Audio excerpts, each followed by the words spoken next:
ರಾತ್ರಿಂಬಗಲೇ ಪುರಸಭೆ ಕಚೇರಿಗೆ ದುಷ್ಕರ್ಮಿಗಳಿಂದ ಬೆಂಕಿ.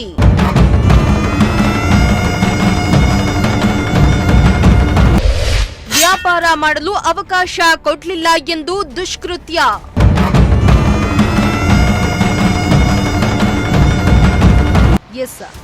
ಬೀದಿ ಬದಿಯಲ್ಲಿ ವ್ಯಾಪಾರ ಮಾಡಲು ಪುರಸಭೆ ಅವಕಾಶ ನೀಡಲಿಲ್ಲ ಎಂದು ರೊಚ್ಚಿಗೆದ್ದ ವ್ಯಕ್ತಿಯೋರ್ವ ಪುರಸಭೆಗೆ ನುಗ್ಗಿ ಮುಖ್ಯಾಧಿಕಾರಿ ಕಚೇರಿಯ ಟೇಬಲ್ ಮೇಲೆ ಇದ್ದಂತಹ ಕಡತಗಳಿಗೆ ಬೆಂಕಿಯನ್ನ ಹಾಕಿರುವ ಘಟನೆ ಹಾಸನ ಜಿಲ್ಲೆಯ ಸಕಲೇಶಪುರದಲ್ಲಿ ನಡೆದಿದೆ.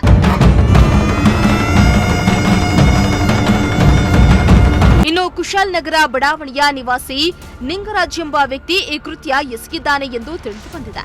ಪಟ್ಟಣದ ಶ್ರೀನಿವಾಸ ಕಲ್ಯಾಣ ಮಂಟಪದ ಮುಂಭಾಗ ನಿಂಗರಾಜ್ ಸಹೋದರ ಅಣ್ಣಪ್ಪ ಹಲವು ದಿನಗಳಿಂದ ತರಕಾರಿ ವ್ಯಾಪಾರ ಮಾಡ್ತಾ ಇದ್ರು. ದೀಪಾವಳಿ ಹಿನ್ನೆಲೆ ಆ ಜಾಗದಲ್ಲಿ ಬೇರೊಬ್ರು ಪಟಾಕಿ ಅಂಗಡಿಯನ್ನ ಹಾಕಿದ್ರು. ಹೀಗಾಗಿ ಪುರಸಭೆ ಅಧಿಕಾರಿಗಳು ತರಕಾರಿ ಅಂಗಡಿಯನ್ನ ಪಕ್ಕಕ್ಕೆ ಹಾಕಿಕೊಳ್ಳುವಂತೆ ಸೂಚಿಸಿದ್ದಾರೆ.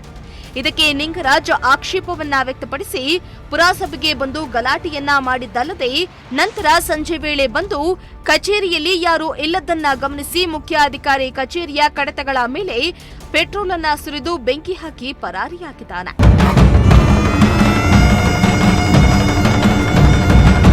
ಇನ್ನು ಈ ಘಟನಾ ಸ್ಥಳಕ್ಕೆ ಶಾಸಕ ಸಿಮೆಂಟ್ ಮಂಜು ಅವರು ಭೇಟಿಯನ್ನ ನೀಡಿ ಪರಿಶೀಲನೆಯನ್ನ ನಡೆಸಿದ್ರು.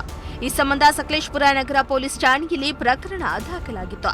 ಸದ್ಯ ಪೊಲೀಸರು ಆರೋಪಿಯನ್ನ ಬಂಧಿಸುವಲ್ಲಿ ಯಶಸ್ವಿಯಾಗಿದ್ದು ಆರೋಪಿಯನ್ನ ವಶಕ್ಕೆ ಪಡೆದು ಮುಂದಿನ ಕ್ರಮವನ್ನ ಕೈಗೊಂಡಿದ್ದಾರೆ.